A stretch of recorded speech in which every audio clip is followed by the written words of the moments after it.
अवैध e rickshaw charging स्टेशनों पर नहीं हो रही है कार्रवाई। बिना एनओसी चल रहे हैं चार्जिंग स्टेशन। स्थानीय लोगों में डर, बोले कभी भी हो सकती है बड़ी घटना।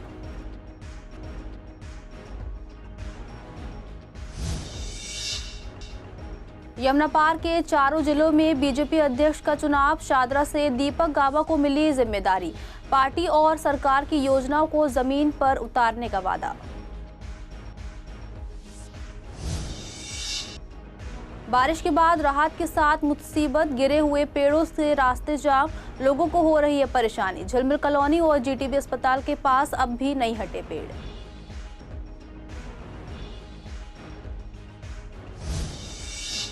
विवेक विहार अस्पताल हादसे को 1 साल हुआ पूरा। पीड़ित परिवारों की न्याय की लड़ाई अभी भी जारी। कोर्ट से अपील, सुनवाई में हो तेजी, मिले सजा। स्थानीय लोग बोले उस रात को कभी भूल नहीं सकते।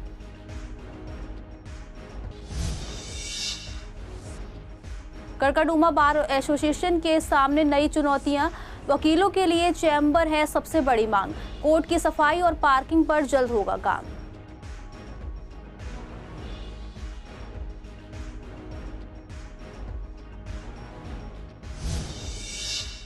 नमस्कार, आप देख रहे हैं सीसीएन डिजिटल। मैं हूं आपके साथ खुशी श्रीवास्तव। स्वागत है आपका हमारे खास कार्यक्रम पूर्वी दिल्ली खास में। बुलेटिन की शुरुआत करते हैं कुछ खास खबरों के साथ। पूर्वी दिल्ली के शादरा इलाके में अवैध ई-रिक्शा चार्जिंग स्टेशनों के कारण लगातार आग लगने की घटनाएं सामने आ रही हैं। हाल ही में मानसरोवर पार्क के रामनगर में एक चार्जिंग स्टेशन में आग लग गई, जिसमें 2 लोगों की मौत हो गई। इसी तरह पिछले हफ्ते शादरा इलाके में भी चार्जिंग के दौरान आग लगी, जिसमें एक महिला की जान चली गई और बैटरी और प्लास्टिक भी जलकर खाक हो गई।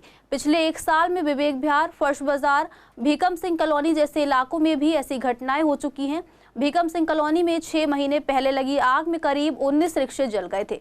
इसी को लेकर संवाददाता ने जब सोमवार को इलाके का दौरा किया तो पाया कि कई जगह जैसे विश्वास नगर, मुकेश नगर, शास्त्री गली, ज्वाला नगर और भीकम सिंह कॉलोनी की गली नंबर 10 और 11 में अवैध चार्जिंग स्टेशन अभी भी चल रहे हैं। स्थानीय लोगों ने बताया कि इन चार्जिंग स्टेशन के पास ना तो फायर डिपार्टमेंट की एनओसी है और ना ही कोई सुरक्षा इंतजाम। लोग डर के साए में जी रहे हैं, लेकिन प्रशासन कार्रवाई नहीं कर रहा। लोगों का आरोप है कि मिलीभगत से ये स्टेशन चल रहे हैं। फिलहाल मैं मौजूद हूँ थाना फर्श बाजार क्षेत्र में। आप मेरे पीछे जिस मकान को देख रहे हैं, ये एक मकान ही नहीं, एक बोल सकते हैं कि पार्किंग है, जहाँ पर बैटरी रिक्शे और जो लोडिंग रिक्शे होते हैं उनको चार्ज किया जाता है। फ़िलहाल इस टाइम बंद है, क्योंकि इन्होंने साफ़ तौर पे टाइम लिखा हुआ है, सुबह 6 बजे से 10 बजे और शाम को 6 से 10 बजे। इसके अंदर एक केयर टेकर भी है। बताएं कि आस पड़ोस से जानकारी मिली है कि पिछले 6 से 7 महीने पहले यहाँ पे आग लगी थी, जिसमें करीबन 18 से 19 ई रिक्शे जलकर खाक हो गए थे। फिर भी ये धड़ल्ले से चल रहा है और आज के दौर में बैटरी चार्जिंग पॉइंट को लेकर काफ़ी वारदात आपके सामने आ रही है। थाना फर्श बाजार क्षेत्र में ही भीम गली के अंदर भी एक घटना देखने को मिली थी, जिसमें बैटरी रिक्शा चार्जिंग के दौरान ब्लास्ट हो गया था और बैटरी ब्लास्ट होने से एक लेडीज़ की मृत्यु हो गई थी। उसके बाद ही हाल ही में घटना जो पिछले 1 दिन की है, जो रामनगर में बैटरी चार्जिंग के दौरान पे ब्लास्ट हुआ है, आग लगी है, जिसमें 2 जनों की जान चली गई। इससे पूर्व की बात की जाए तो भी एक घटना सामने आई थी ज्वाला नगर से, जहाँ पर बैटरी रिक्शा चार्ज लगा था, लेकिन उसमें आहत नहीं, लेकिन सामान का नुकसान होता है। आखिरकार कब तक ऐसी घटनाएं सामने आएंगी? प्रशासन क्यों नहीं जाग रहा? फिलहाल ये जो एरिया है थाना फर्श बाजार क्षेत्र का है और तमाम ऐसे और क्षेत्र हैं, चाहे वो थाना फर्श बाजार क्षेत्र का शास्त्री गली हो, वहाँ पे भी चार्जिंग पॉइंट लगती है और यहीं पे करीबन 16 नंबर गली है, वहाँ पे भी चार्जिंग लगती है। सर्कुलर रोड थाना फर्श बाजार क्षेत्र का ही है आता है। मतलब कहीं ना कहीं थाना फर्श बाजार क्षेत्र ऐसा गिर गया है जहाँ पर बैटरी अवैध रूप से बैटरी रिक्शे चार्ज लगते हैं और घटनाएँ बढ़ती जा रही हैं। सरकार जाग नहीं रही, मासूम लोगों की जान चली जा रही है। आपको बताऊंगा ये गली जो है 10 नंबर है। आस पड़ोस की बात की जाए तो आस पड़ोस में रिहाइश भी है, लोग रहते भी हैं, फैक्ट्री एरिया भी है, लोग यहाँ पे आवाजाही करते हैं, छोटे छोटे बच्चे यहाँ पे खेलते हैं। आखिरकार अगर कोई घटना अगर जाती है उसका इंतजाम किसका होगा? वीडियो जर्नलिस्ट ललित कुमार के साथ विवेक पठानिया, सीसीएन दिल्ली। बीजेपी के प्रदेश अध्यक्ष वीरेंद्र सचदेवा ने सोमवार को दिल्ली के जिलों के नए अध्यक्षों की सूची जारी की। इसके बाद पार्टी कार्यकर्ताओं में उत्साह देखने को मिला। यमुना पार के 4 जिलों में मयूर विहार से विजेंद्र धामा, नवीन शादरा से मास्टर विनोद कुमार, शादरा से दीपक गाबा और उत्तर पूर्वी जिले से डॉक्टर यूके चौधरी को नया जिला अध्यक्ष बनाया गया है। शादरा के नवनियुक्त अध्यक्ष दीपक गाबा ने संवाददाता से बात करते हुए कहा कि विधानसभा चुनाव के समय उन्हें जो जिम्मेदारियां दी गई थी उसे उन्होंने पूरी निष्ठा से निभाया। दीपक गाबा ने बताया कि शादरा जिले की 5 विधानसभा सीटें बीजेपी ने जीती और ये जीत सरकार को समर्पित है। उन्होंने ये भी कहा कि सरकार और पार्टी की योजनाओं को वे पूरे जिले में तेजी से लागू करने का प्रयास करेंगे। सबसे पहले तो मैं अपने शीर्ष नेतृत्व का धन्यवाद करना चाहूँगा, हमारे राष्ट्रीय अध्यक्ष जेपी नड्डा जी का, हमारे राष्ट्रीय नेतृत्व का, हमारे प्रदेश अध्यक्ष श्री वीरेंद्र सचदेवा जी का, हमारे पूर्वी दिल्ली के सांसद हर्ष मल्होत्रा जी का, हमारे संगठन मंत्री जी का, जिन्होंने मुझ पर भरोसा जताते हुए मुझे इस जिम्मेवारी को दिया।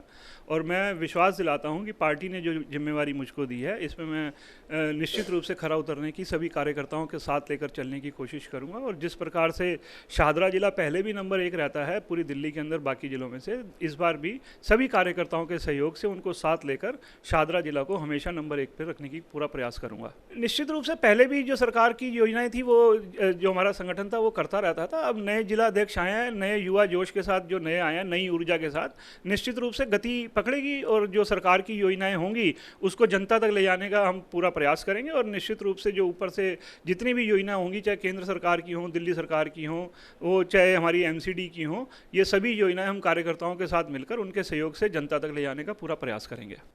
लगातार बारिश के बाद एक तरफ मौसम खुशनुमा हो गया है तो वहीं दूसरी तरफ लोगों को कई दिक्कतों का सामना करना पड़ रहा है। कई जगह पर पेड़ गिर गए हैं लेकिन अभी तक उन्हें हटाया नहीं गया है।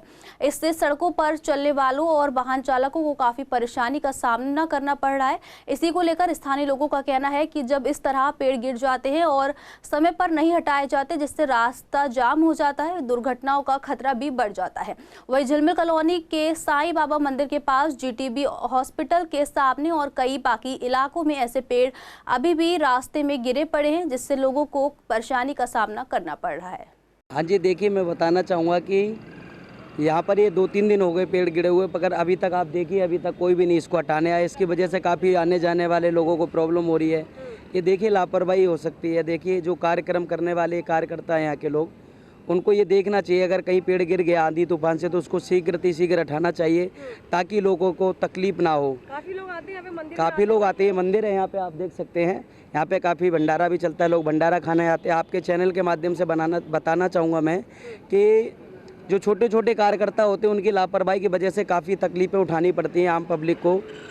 तो मैं कहना चाहूँगा कि शीघ्र से हटाया जाए। अब ये है कि कई दिन से हो गया, ये हटा भी नहीं है मेरे ख्याल से, अभी कई दिन हो गए। बैरिकेड लगा दिया है तो हटाना चाहिए ना। ये तो जाम भी लगता है, जाम लग जाता है जब बस आ जाती है ज़्यादा तो जाम लग ही जाता है। शाम के टाइम तो लोग मंदिर वगैरह आते होंगे। हाँ, काफ़ी पब्लिक आती है, बैठती है, भंडारा वो चलता रहता है ना, यहाँ पर दिक्कत तो हो ही जाती है। दिल्ली में पिछले कई दिनों से लगातार बारिश हो रही है जिसके बाद मौसम तो सुहाना हो चला, लेकिन उसके बाद जो लोगों को परेशानी का सामना करना पड़ रहा है वो भी बेहद मुश्किल है। कहीं जल भराव की स्थिति बन रही है तो कहीं जगह जगह पेड़ गिर रहे हैं। हालांकि आपको दिखाना चाहूँगी आनंद विहार का साईं मंदिर है, यहाँ पर भी पेड़ गिरा हुआ है। तकरीबन 2 दिन बीत चुके हैं लेकिन अभी तक इस पेड़ को हटाया नहीं गया है। और बात सिर्फ इसी जगह की नहीं है, कई अन्य जगह हैं जैसे झिलमिल और साथ ही साथ अगर GTB एन्क्लेव की बात करें, GTB हॉस्पिटल के सामने की जो रोड है वहाँ पर भी पेड़ 2 गिरे पड़े हैं लेकिन उनको भी हटाया नहीं गया है। साथ ही सूरजमल विहार की रेड लाइट है उसके पास भी पेड़ गिरा है लेकिन तकरीबन 3-4 दिन बीत जाने के बावजूद भी जो है अभी तक पेड़ों को हटाया नहीं गया है, जिसकी वजह से लोगों को परेशानी हो रही, साथ साथ जाम का सामना भी करना पड़ रहा है। लोगों का मानना है कि इस तरीके के अगर पेड़ कहीं गिर जाते हैं उनको समय पर उठाना बेहद ज़रूरी है।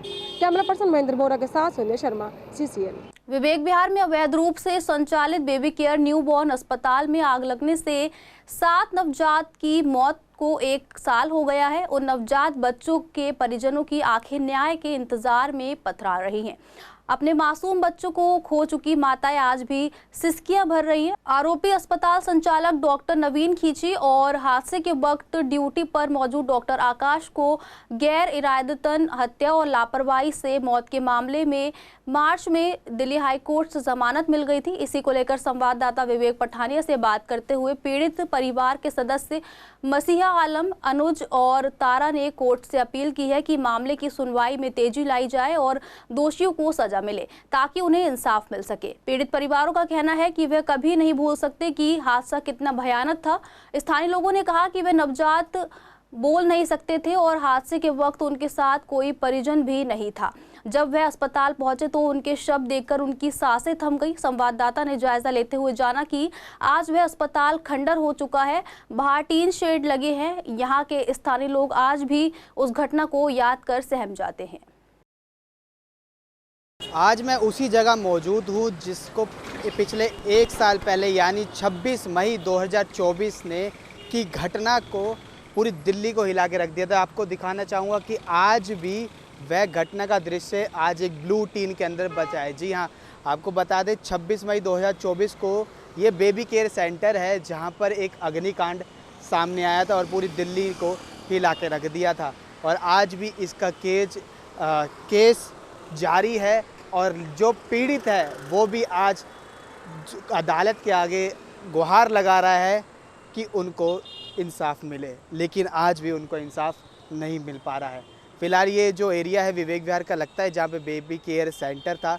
आपको इस घटना के अंदर तमाम ऐसी घटनाएं मिलेंगी, लेकिन मैं 2 घटनाओं का जिक्र करूँगा कि एक बच्चा जो केवल आज पैदा होता है और उसको सांस की प्रॉब्लम होती है और वो इस बेबी केयर में भर्ती कराया जाता है और 2 दिन बाद वो आग की चपेट में अपनी जान गंवा देता हो।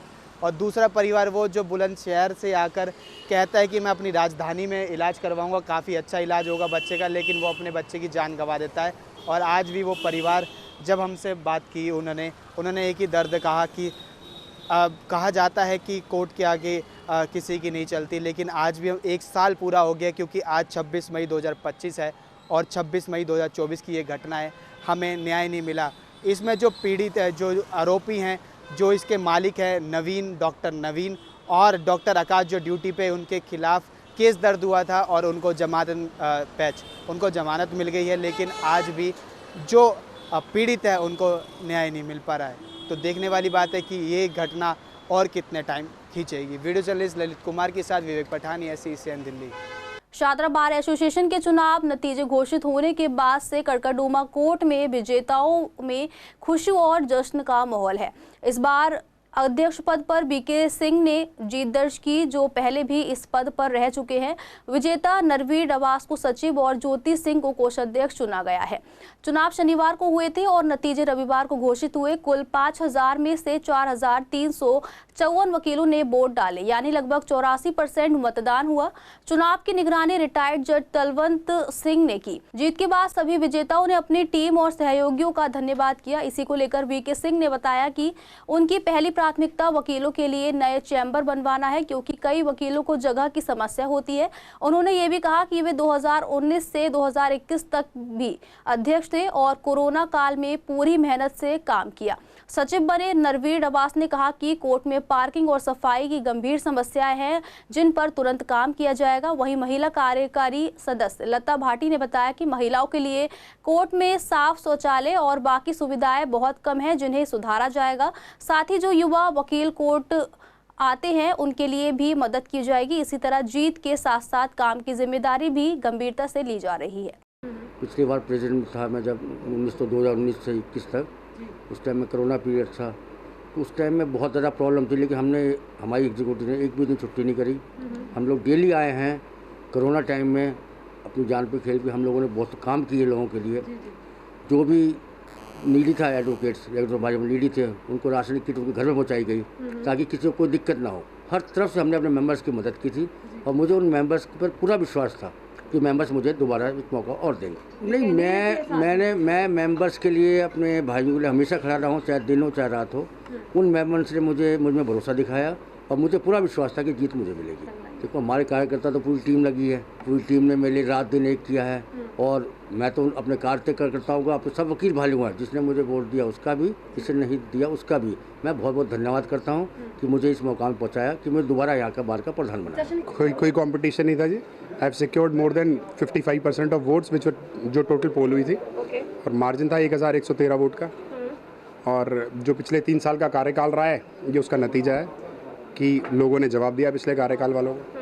तो आगे का जश्न किस तरीके से मनाया? सबसे पहले काम क्या करने वाले हैं? काम सबसे पहले रिस्पॉन्सिबिलिटी आज पूछी थी मैंने कि बार की, ये पूछी थी बार की क्या एसेट्स हैं, तो पता चला एसेट्स तो कुछ नहीं है, लायबिलिटी ज़रूर है। 3 महीने से एम्प्लॉयज़ को तनख्वाह नहीं मिली है। सबसे पहले सारे बैंक अकाउंट्स की डिटेल लेंगे, चेक कराएंगे पैसा गया कहाँ। पार्किंग की व्यवस्था, साफ़ सफाई की व्यवस्था, इन सबको दुरुस्त करेंगे। पार्किंग वालों को आज अटेंटिव होने को बोल दिया है, इंस्पेक्टर को बता दिया गया है यहाँ के लोकल ट्रैफिक इंस्पेक्टर को कि कल आएगा, मीटिंग करेगा, पार्किंग व्यवस्था किस तरीके से इम्प्रूव हो। सफाई के ठेकेदार को बुला के आज हालात दिखा दिए गए हैं। सभी का बहुत प्यार आशीर्वाद मिला, बहुत अच्छी वोट मिली है, बहुत अच्छी वोट मिली है। 15वें राउंड में जीत घोषित सी लग रही थी तो वहाँ से उठ के नीचे आ गया था। अब बार के वेलफेयर के लिए जितना हो सके उससे ज़्यादा अच्छे काम करेंगे। इलेक्शन वाला एक बार इलेक्शन हुआ वो कैंसिल हो गया था, उसके चक्कर में हाई कोर्ट गया, फिर डेट मिली, डेट में फंड नहीं हो पाया था, बार अपने आप को कह दी फंड नहीं है, सब ने इकट्ठा करके इलेक्शन कंडक्ट करवाया।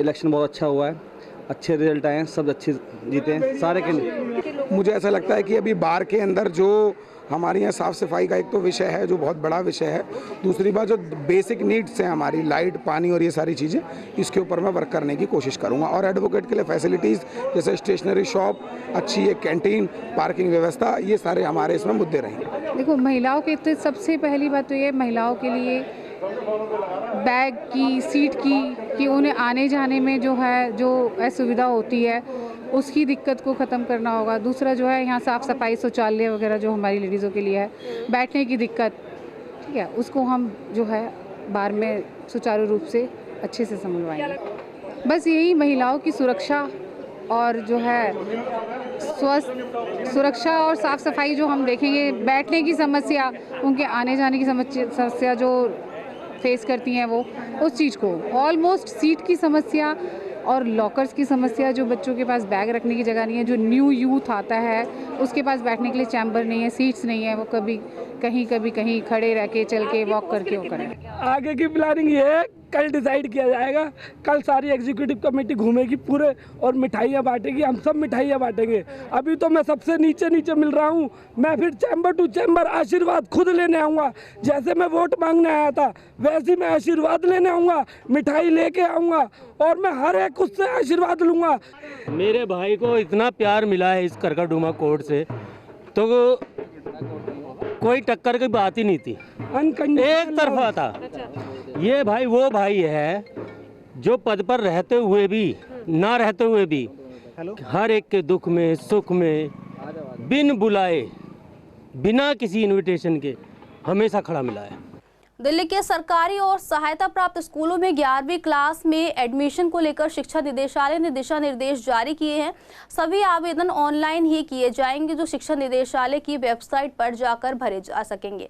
इसी को लेकर टीचर्स ने बताया कि हर साल की तरह इस बार भी 11वीं क्लास के एडमिशन की प्रक्रिया शुरू हो गई है और ये 30 तारीख तक पूरी हो जाएगी। अलग अलग स्ट्रीम के लिए अलग प्रतिशत तय किए गए हैं। साइंस और कॉमर्स के लिए 55% और बाकी स्ट्रीम के लिए 50% अंक जरूरी है।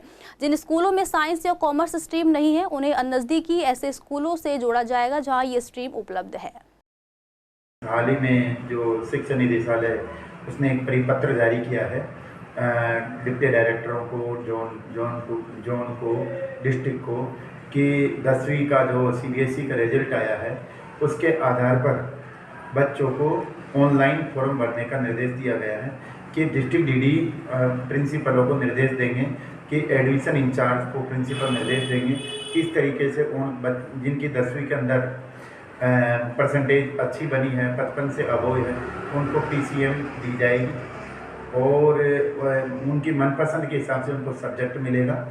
और इसमें शिक्षा निदेशालय ने यह भी निर्देश दिया है कि जो जोन के DD है, उप शिक्षा डायरेक्टर है, उप शिक्षा निदेशक डिप्टी डायरेक्टर है, तो वो समय और परिस्थिति अनुसार ऐसी कोई परिस्थिति आती है तो उसमें संशोधन भी कर सकते हैं। और जिस स्कूल के अंदर यह सब्जेक्ट नहीं है तो वह उसके ऑनलाइन जो बच्चे फॉर्म भरेंगे तो वो पास वाला कोई स्कूल है वो उनको स्कूल अलॉट कर सकते हैं। और ये सारा का सारा जो संशोधित पावर है वो डिप्टी डायरेक्टरों को निर्देशित किया गया है और एक गाइडलाइन जारी की गई है जिनके 10वीं के अंदर 55% है उनको PCM दी जाएगी। साथियों, शिक्षा निदेशालय ने सरकारी सहायता प्राप्त जितने भी स्कूल हैं सत्र 2025-26 में उनके लिए दिशा निर्देश जो है 11वीं कक्षा के लिए जारी कर दिए हैं और इस रिगार्डिंग जितने जो DD हैं और जो प्रिंसिपल्स हैं उनको भी प्रपत्र देकर निर्देश दे दिया गया है। और 11वीं दाखिले की जो प्रक्रिया है वो ऑनलाइन होगी और छात्र निदेशालय की वेबसाइट पर जाकर आवेदन कर सकेंगे। इसमें जो क्राइटेरिया रखा गया है वो विज्ञान के लिए 55% रखा गया है और कॉमर्स वाणिज्य संकाय के लिए जो है 50% रखा गया है और कला के लिए यानी आर्ट्स के लिए जो बच्चे 10वीं में पास हैं वो सारे आवेदन कर सकते हैं। और इसमें एक बात और है कि जिन स्कूलों में साइंस या कॉमर्स नहीं है वो अपने पास के स्कूलों से अटैच करके उन बच्चों का दाखिला जो है सुनिश्चित। दिल्ली सरकार जलभराव की समस्या से निपटने के लिए तेजी से कदम उठा रही है। नालों की सफाई में रुकावट बनने वाले अवरोधों को हटाने के लिए बुलडोजर या जनता की मदद से काम किया जा रहा है। ऐसा ही स्थिति पूर्वी दिल्ली के शादरा नॉर्थ जोन के झिलमिल वार्ड सी और डी ब्लॉक में बनी हुई है, जहां पर नाले के ऊपर कुछ लोगों ने अपनी दुकानें और घरों की बाउंड्री बना रखी थी, जिससे नाले की सफाई में बाधा आ रही थी। असिस्टेंट कमिश्नर एमसीडी ने वहां नोटिस जारी कर पीले रंग से पहचान वाले क्षेत्र को चिन्हित किया और लोगों को खुद से नाले के ऊपर से अतिक्रमण हटाने का समय दिया। संवाददाता ने जाकर देखा कि ज्यादातर परिवारों ने अपने घर के सामने नाले पर बने अवैध कब्जों को हटा लिया है और दीवारें गिरा दी हैं।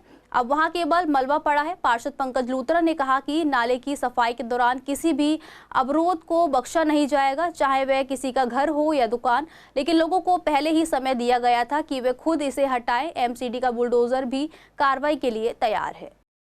रोड पर घिरी हुई पटरियों पे जो लोग कर रखे हैं उनको भी हाथ के हाथ डिसीजन लिया जा रहा है, चाहे वो पीडब्ल्यूडी हो चाहे वो एमसीडी हो, और दिल्ली में लोगों को किसी प्रकार की समस्या भी ना हो और स्मूथली काम भी हो जाए। लोगों को कहें कि हाँ वाकई में जो दिल्ली में बैठी आई सरकार अच्छा काम कर रही है, उसको दिखाना भी है कि वाकई में ये कोई बातें नहीं हैं या कोई ट्वीट्स की वाली सरकार नहीं है। ज़मीन पे उतरकर काम करने वाली सरकार है, वो एक ही सरकार है जिनका नाम है भारतीय जनता पार्टी। दिलशाद गार्डन में जे.एंड के ब्लॉक के पास बना बस स्टैंड काफी जर्जर हालत में है। यहाँ का शेड पूरी तरह टूट चुका है, जिससे बारिश के समय लोगों को भीगना पड़ता है। बैठने के लिए बनी सीटें भी टूटी हुई हैं और असुविधाजनक हैं। स्टैंड पर लगे एड बोर्ड भी खराब हो चुके हैं और बिजली के खुले बोर्ड लोगों के लिए खतरा बने हुए हैं। यात्रियों का कहना है कि यहाँ बसें बहुत देर से आती हैं, जिससे उन्हें काफ़ी देर तक खड़े रहना पड़ता है। महिला यात्रियों ने यह भी शिकायत की कि कई बार बस ड्राइवर उन्हें देखकर बस नहीं रोकते, जिससे उन्हें काफ़ी परेशानी होती है। लोगों की मांग है कि इस बस स्टैंड की मरम्मत की जाए और यात्रियों के लिए बुनियादी सुविधाएं उपलब्ध कराई जाएँ। प्रॉब्लम ही प्रॉब्लम है, इंसान खड़ा कहाँ होगा। अब 2-3 दिन इतनी बड़ी आंधी आई, मान लो ये उड़ गया होगा, हो सकता है कई लोगों को परेशानी होगी। अब चलो हम तो सोसाइटी में रहते हैं, जो लोग यहाँ अंदर रहते हैं कॉलोनी में, उनको ऑब्वियसली बात दिक्कत होगी। अब जैसे मैं आ रहा हूँ यहाँ पे बस ही नहीं रुकती है। बसें रुकती ही नहीं रुकती है। कितने टाइम से खड़े हैं आप यहाँ? अभी तो 10 मिनट हो गया है। कई बार ऐसा तो आधे घंटे भी रुकना पड़ जाता है। हाँ ऑब्वियसली बात है। तो मैं बरसात में मैं यहाँ से जॉब पे जाता हूँ, रोज़ हमारी बस आती है कंपनी की, MSSL कंपनी नोएडा में। जब आते हैं मॉर्निंग शिफ्ट होती है, मॉर्निंग में वैसे बीच में बरसात हो रही थी, दिक्कत हो रही, खड़ा होने की भी जगह नहीं था।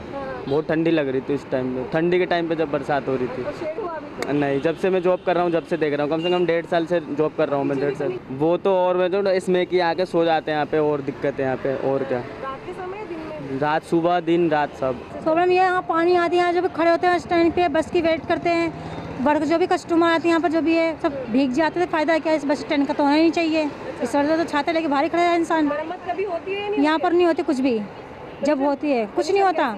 बहुत बेकार इसकी कंडीशन है। रेगुलर आते हो आप यहाँ? हाँ मैं रेगुलर आती हूँ, जॉब पे आती हूँ, पर यहाँ कोई फ़ायदा नहीं है। यहाँ पर बस है, बस पर टाइम से बस भी नहीं मिलती है। यहाँ पर 1 घंटा रोकते भी नहीं लेडीज़ को, सोच के कि हाँ ये लेडीज़ें आती हैं, यहाँ क्या हो रहा है कि लेडीज़ को देख कर भाग जाते हैं। ये रोकते ही नहीं है, ये प्रॉब्लम यहाँ पर। बस स्टॉप की कंडीशन कैसी है? बस स्टॉप की कंडीशन बिल्कुल भी ठीक नहीं है, और महिलाओं के लिए तो बिल्कुल भी नहीं है। दिक्कत यहाँ पे सबसे पहले, यहाँ पे तो देख सकते हो आप, पहले खड़ा नहीं हो सकते यहाँ पे। पानी वगैरह अगर बरसने लगेगी इत्तेफाक से तो सारे भीग जाओ। प्लस यहाँ पे घंटों घंटों खड़े रहो, बस की कोई सुविधा नहीं है। जो बसें आती भी हैं और हम उनको हाथ देते रह जाते हैं, पर बस वाले बिल्कुल भी नहीं रोकते हैं, बल्कि और लेडीज़ों को देख के भगा ले जाते हैं। वजह यह है कि कहते हैं फ्री में चल रही हैं। फ्री में जो चल रही, भाई सरकार ने फ्री कर रखा तो चल रही है ना। तुम कन्वेंस लगाओगे तो फ्री नहीं चलेंगी वो। और प्लस जो ड्यूटी वाली हैं उनको तुम घंटा इंतजार करा के वो ड्यूटी। फिलहाल के लिए पूर्वी दिल्ली खास में इतना ही। देखते रहिए CCN डिजिटल।